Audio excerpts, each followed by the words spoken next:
So as I already mentioned, we have a slight problem here whereby we can go ahead and enter a room, but as soon as we refresh that, our name goes ahead and disappears from our store. So we want to check this at the root level, redirect the user back here, but with that room ID, allow them to set their name and go ahead and rejoin.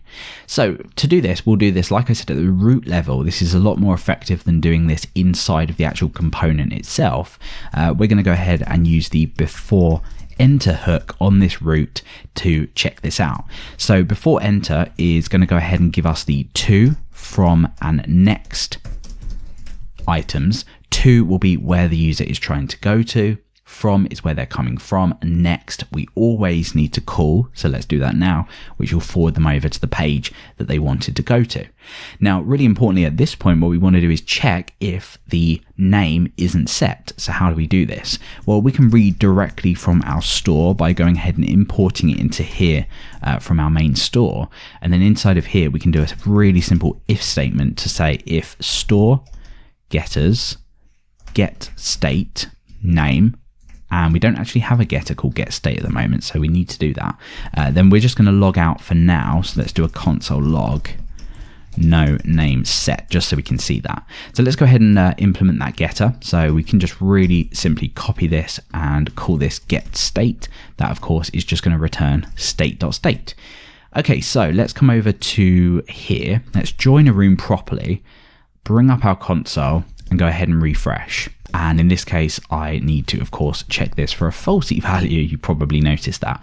So no name set, we're seeing that in the console. All we want to do now is use next, and we can optionally pass in an object in here, which will forward the user over to a particular page. We want to forward them over to home, but we also want to put inside of the query string the room that they're trying to join without a name. So in this case, we're going to say room to params and room. So that's pretty much it.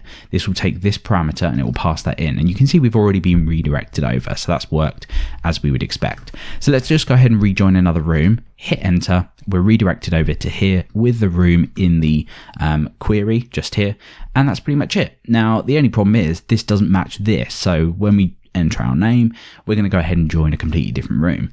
So to get around this, what we're going to do is come over to our home page just here, and where we set the UUID for the room, we're instead going to check if we have something in the query string first of all. Very, very simply to do this, we just use this root query room, and if that's not available, we fall back to a UUID. So in this case, you can see that that's been switched over to the name of the room.